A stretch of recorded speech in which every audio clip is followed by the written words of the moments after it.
Shalom sahabat Alkitab, marilah kita memulai hari ini dengan perenungan akan firman Tuhan. Bacaan Alkitab kita pada hari ini diambil dari Nehemia, pasalnya yang ke-13, ayat 22 sampai dengan 31. Aku juga menyuruh orang-orang Lewi menahirkan dirinya dan datang menjaga pintu-pintu gerbang untuk menguduskan hari Sabat. Ya Allahku, ingatlah kepadaku karena hal itu juga, dan sayangilah aku menurut kasih setiamu yang besar. Pada masa itu, aku juga melihat bahwa beberapa orang Yahudi memperistri perempuan-perempuan Asdod, Amon, atau Moab. Sebagian dari anak-anak mereka berbahasa Asdod. Mereka tidak bisa berbahasa Yahudi, hanya bisa berbahasa bangsa lain. Aku mengecam dan mengutuki mereka. Beberapa orang di antara mereka kupukuli dan kucabut rambutnya, lalu kusuruh bersumpah demi Allah, demikian. Jangan sekali-kali kamu serahkan anak-anak perempuanmu kepada anak-anak lelaki mereka, atau mengambil anak-anak perempuan mereka sebagai istri untuk anak-anak lelakimu atau untuk dirimu sendiri. Bukankah karena hal seperti itu Salomo, Raja Israel, telah berbuat dosa? Walau di antara begitu banyak bangsa tidak ada raja seperti dia, yang dikasihi Allahnya dan diangkat oleh Allah itu menjadi raja seluruh Israel. Namun dia pun terbawa ke dalam dosa oleh perempuan-perempuan asing itu. Apakah orang harus mendengar bahwa kamu juga melakukan segala kejahatan yang besar itu, berlaku tidak setia terhadap Allah kita karena memperistri perempuan-perempuan asing? Salah seorang anak Yoyada bin Eliasib, imam besar itu, adalah menantu Sanbalat, orang Horoni. Oleh sebab itu, aku mengusir dia dari hadapanku. Ya Allahku, ingatlah bagaimana mereka mencemarkan keimaman, serta perjanjian mengenai keimaman dan orang-orang Lewi. Aku menahirkan mereka dari segala sesuatu yang asing dan menetapkan tugas-tugas untuk para imam dan orang-orang Lewi, masing-masing dalam bidang pekerjaannya. Aku juga menetapkan penyediaan kayu api pada waktu-waktu tertentu dan untuk hasil-hasil yang pertama. Ya Allahku, ingatlah kepadaku demi kebaikanku. Sahabat Alkitab, kita sudah sering mendengar ungkapan populer, yakni jangan sekali-kali melupakan sejarah. Hal ini bukan berarti kita terjebak pada upaya untuk meromantisasi masa lalu, melainkan dengan mengingat sejarah ada pelajaran-pelajaran bermakna yang dapat kita petik dari peristiwa masa lalu sebagai bekal untuk menyongsong serta mempersiapkan kehidupan di masa mendatang. Inilah yang dilakukan oleh Nehemia sebagai seorang pemimpin umat. Ia mengajak orang-orang Yahudi untuk melihat sejarah leluhur yang seringkali gagal untuk memelihara ketetapan Tuhan, bahkan melakukan hal yang sebaliknya. Persoalan tersebut yang disoroti Nehemia pada bacaan kita kali ini. 3 permasalahan utama yang dihadapi Nehemia adalah pelanggaran hari Sabat, kelalaian mendukung pelayanan Tuhan, dan pernikahan campur dengan bangsa-bangsa penyembah berhala. Ketiga tindakan tersebut menjadi representasi atas kecenderungan manusia untuk berkompromi dengan kenyamanan duniawi. Namun, yang paling mengguncang Nehemia pada saat itu adalah permasalahan hubungan personal umat.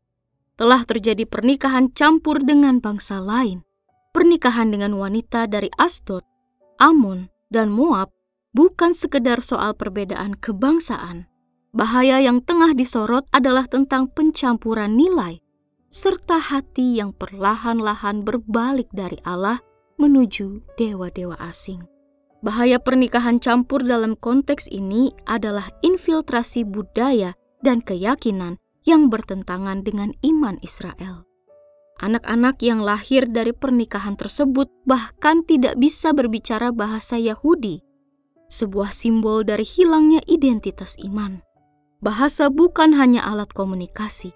Ia adalah jembatan yang menghubungkan generasi dengan tradisi, hukum, dan kisah penyelamatan Allah.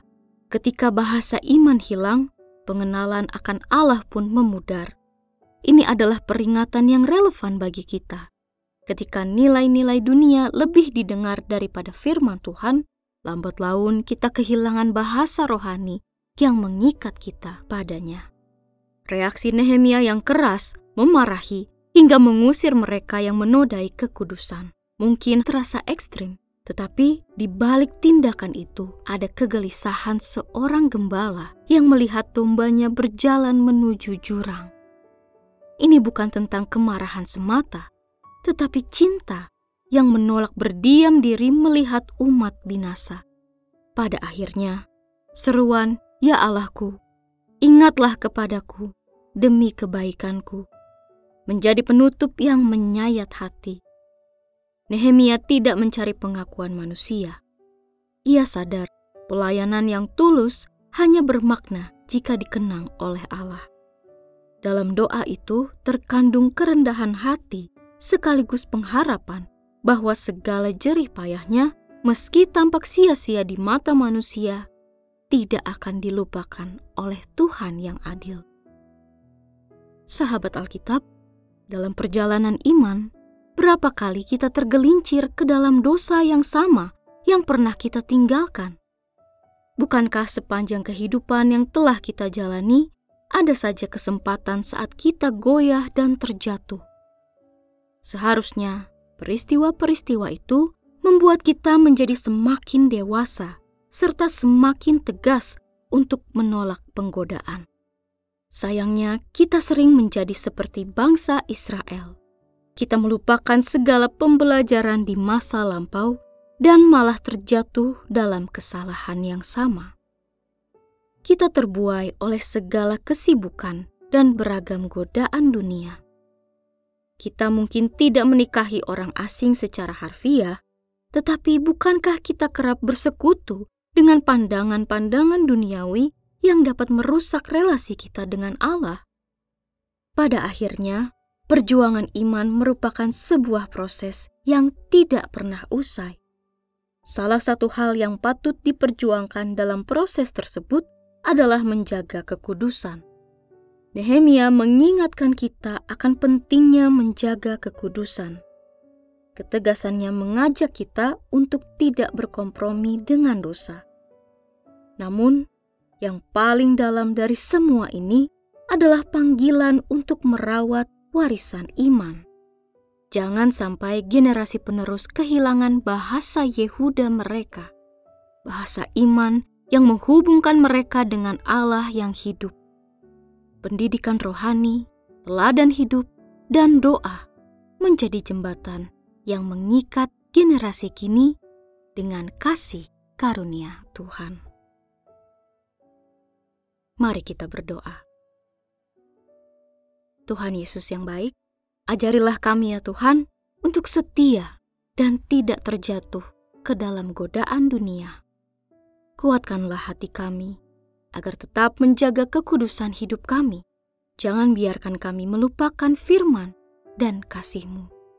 Bimbinglah langkah kami agar selalu dekat dengan-Mu. Di dalam nama Tuhan Yesus, kami berdoa. Amin.